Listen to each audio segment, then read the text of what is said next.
Good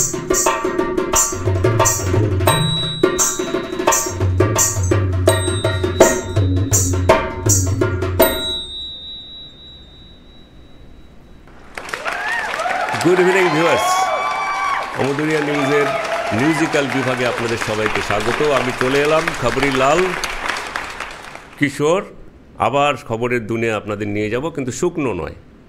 এবার খবরের সঙ্গে আপনাদের থাকবে মিউজিক, যাতে আপনাদের মন ভালো থাকে।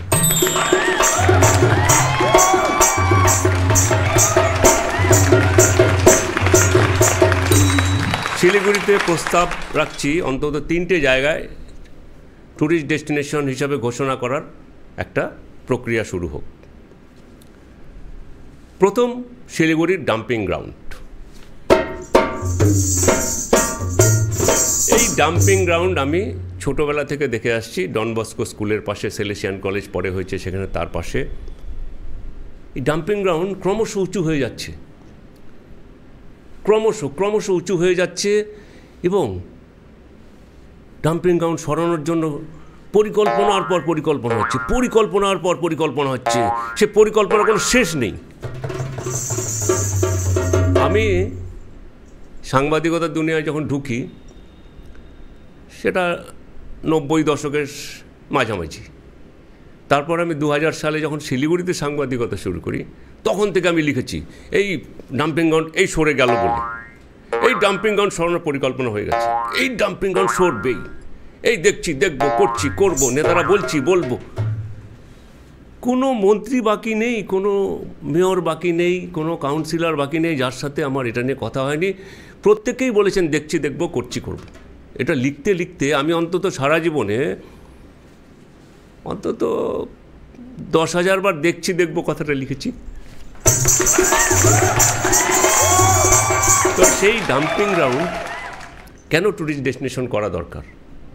কারণ ডাম্পিং গ্রাউন্ড যেভাবে বাড়ছে, যেভাবে উচ্চতা বাড়ছে, this is the Everest of garbage. এবং ডাম্পিং গ্রাউন্ডে আরও একটা দুর্ধর্ষ জিনিস হতে পারে, সেটা হলো এয়ারফোর্স স্টেশন। হ্যাঁ,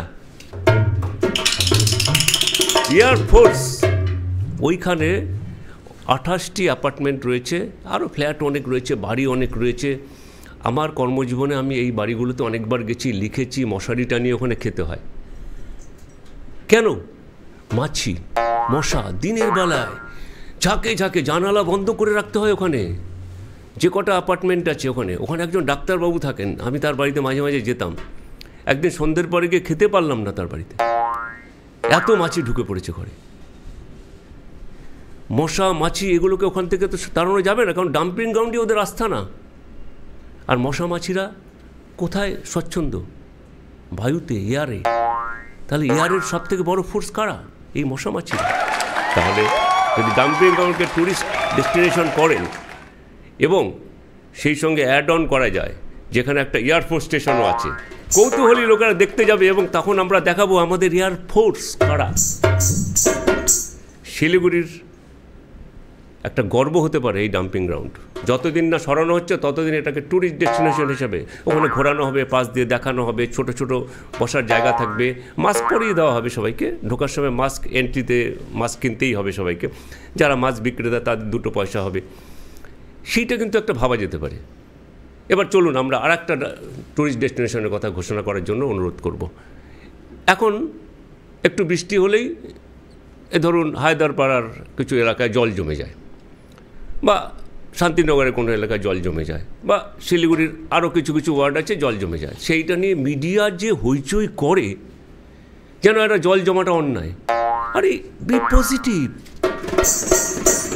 জল জমেছে, এই জলটা যাতে বেশি দিন রাখা যায়, 1 মাস 2 মাস রাখা যায়, এবং সেখানে স্বল্প সময়ে বেশি মাছ চাষের একটা ব্যবস্থা করা যায়। কি সবসময় সমস্যার মধ্যে আপনাকে সম্ভাবনা খুঁজতে হবে। এটা একজন মন্ত্রী একসময় ছিলেন, অসীম দাশগুপ্ত, খুব বলতেন, যে কোনো সমস্যার কথা বললে বলতেন এর সমস্যা, কিন্তু এর মধ্যে একটা সম্ভাবনা আছে। এনিওয়ে, তো এই যে জল, যেসব জায়গায় জল জমে, প্রতিটি জায়গাকে ট্যুরিস্ট ডেস্টিনেশন হিসাবে ঘোষণা করলে কিন্তু, এবং সেখানে এই স্বল্প সময়ে বেশি মাছ চাষের একটা বন্দোবস্ত করতে হবে, এবার সে তার জন্য টাকা দিতে হবে। তাহলে কি হবে? যে কোনো ট্যুরিস্ট শিলিগুড়ি দিয়ে যারা দার্জিলিং যাতায়াত করেন, গ্যাংটক যাতায়াত করেন, যাতায়াতের পথে বলবেন শহরের সেই ট্যুরিস্ট ডেস্টিনেশনটা দেখতে চাই যেখানে স্বল্প সময়ে বেশি মাছ চাষ হয়। তাহলে জল জমাটাকে খারাপ চোখে দেখা কি ঠিক? এবার আমি আপনাদের আরেকটা ট্যুরিস্ট ডেস্টিনেশনের কথা বলবো। ধরুন শিলিগুড়ি বেশ কিছু রাস্তা আছে, আপনি দিনের রাতের মোটামুটি ধরুন বেশিরভাগ সময় দেখবেন জঞ্জাল পড়ে আছে। গাড়িটা সরিয়ে নিয়ে গেল, পুরসভার গাড়িটা অনেক কষ্ট করে হাঁচড় পাচড় করে জঞ্জাল সরায়। সেই জঞ্জাল সরানোর সময় খুবই কষ্ট হয় তাদের। জঞ্জাল সরানোর পরে আপনি 1 ঘন্টা 2 ঘন্টা পরে গিয়ে দেখবেন আবার জঞ্জাল হয়েছে, এবং আকাশ থেকে পড়ে এগুলো আমরা ফেলি না তো। আমরা সচেতন নাগরিক, আমরা কেন জঞ্জাল ফেলব? বিশেষ করে আমাদের মেয়র সাহেব যেখানে থাকেন সেই ওয়ার্ডে দেখবেন কলেজের পেছনের রাস্তাটায়, ওইখান দিয়ে যারা প্রাতঃভ্রমণকারীরা যাতায়াত করেন, তাদের মধ্যে আমার অনেক বন্ধু বান্ধব পরিচিত অনুজ, তারা বলেন যে ওই রাস্তায় আবর্জনাহীন যেদিন দেখা যাবে সেদিন বোঝা যাবে যে অন্য কিছু একটা ঘটতে চলেছে। তো কেন আবর্জনা থাকে, কেন ওই রাস্তায় আবর্জনা থাকবে, এই ধরনের চিন্তাভাবনাগুলো নেতিবাচক। আবর্জনা থাকবে, কিন্তু এই যে কোন রাস্তায় সব সময় আপনি আবর্জনা দেখতে পারবেন, তার পাশে গিয়ে একটু সেলফি নিতে পারবেন, একটা ট্যুরিস্ট ডেস্টিনেশনের কথা ভাবুন। তারপর ধরুন এই জঞ্জাল নিয়ে যারা পরিষ্কার করেন, তারা খুব দুঃখ করেন যে আমরা তুলে নিয়ে যাই, আবার আপনারা ফেলেন। আরে আমি ফেলি, আমি তো জঞ্জাল, আমার তো জঞ্জালই নেই। তো জঞ্জাল কারা ফেলে? পাবলিক ফেলে এইসব বলা হয়। আর দোষ হয় কার? কাউন্সিলরের, যে উনি নাকি জঞ্জাল সাফ করেন না। আরে জঞ্জাল ফেলছি আমরা, আর জঞ্জাল তুলতেও হবে আমাদের। কাউন্সিলরের কাজ করবে, কারণ রাজনৈতিক নেতাদের কিন্তু অনেক কাজ থাকে, জঞ্জাল পরিষ্কার করা শুধু তাদের কাজ নয়। কি? এবং এই যে কয়েকদিন আগে আমি রাতে ফিরছিলাম, গৌরীশঙ্কর মার্কেটের পাশ দিয়ে দেখলাম সেখানে একটা জটলা। তো আমি বাসিন্দাদের সাথে কথা বললাম, কি হয়েছে? বললো এখানে জঞ্জালটা 4 দিন ধরে পরিষ্কার হচ্ছে না। তাতে কি সমস্যা? না তারা ঘুমোতে পারছেন না, দুর্গন্ধ আসছে, রাত্রিরে কুকুরের মারপিট হচ্ছে ওখানে। তারা তখন ফোন করলেন নানাজনকে। তখন সে ফোনে কি উত্তর এলো সেটাও আমি শুনে ফেললাম। তারা বললেন, শেয়ার করলেন, সেটা পরে বলছি। আগে বলি, আগেই জানেন আপনারা যে আমি বহুদিন ধরে সাংবাদিকতার সঙ্গে যুক্ত।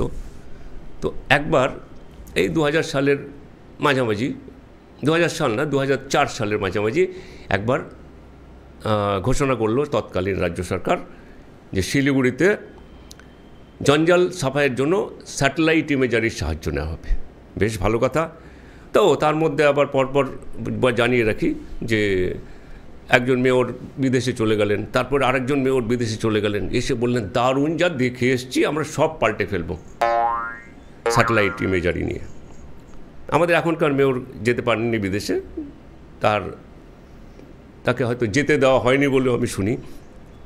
তো ইনি গেলে হয়তো এই কাজগুলো হয়ে যেতে পারত।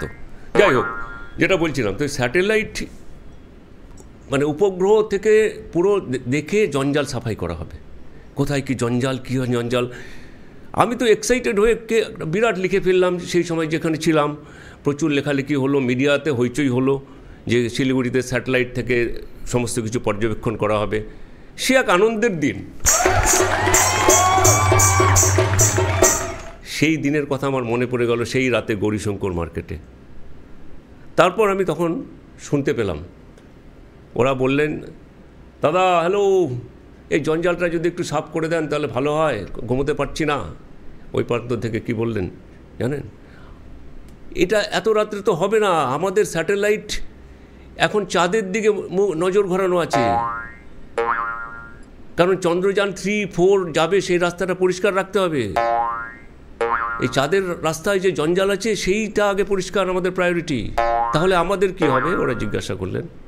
ওদের বলা হলো, শুনুন, এরপরে এই চন্দ্রযানের মুখ ভোরের দিকে কলকাতার দিকে ঘুরবে, কলকাতার জঞ্জাল আগে সাফ হবে। রাজধানী বলে কথা, বড় বড় মেশিন, ভারী ভারী পে লোডার, কত রকম যন্ত্র কলকাতায় দেখি। তাহলে আমাদের কি হবে?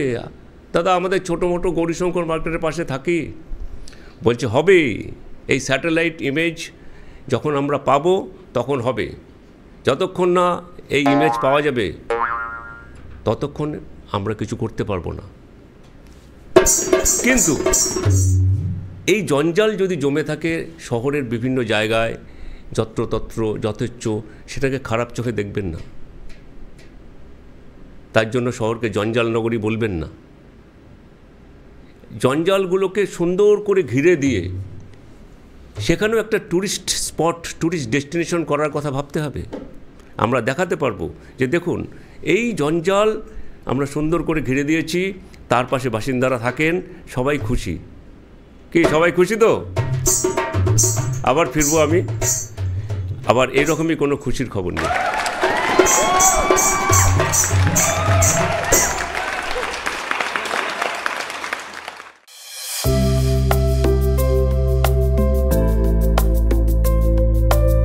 যেখানে শাড়ি আপনাকে খুঁজে নেয়, আবিরা, শিলিগুড়ি কাঞ্চনজঙ্ঘা স্টেডিয়ামের পাশে তিলক রোডে। এবার পুজো স্পেশাল কার্নি silk, tissue Kanjivaram, tissue silk আর তসর জামদানি। আবিরা, শিলিগুড়ি কাঞ্চনজঙ্ঘা স্টেডিয়ামের পাশে তিলক রোডে। এই শাড়ি আপনাকে পছন্দ করে, কারণ আপনি স্টাইলিশ ও আত্মবিশ্বাসী। আবিরা, শিলিগুড়ি কাঞ্চনজঙ্ঘা স্টেডিয়ামের পাশে তিলক রোডে। স্টাইল, সংস্কৃতি ও পরম্পরা মানে আবিরা, শিলিগুড়ি কাঞ্চনজঙ্ঘা স্টেডিয়ামের পাশে তিলক রোডে।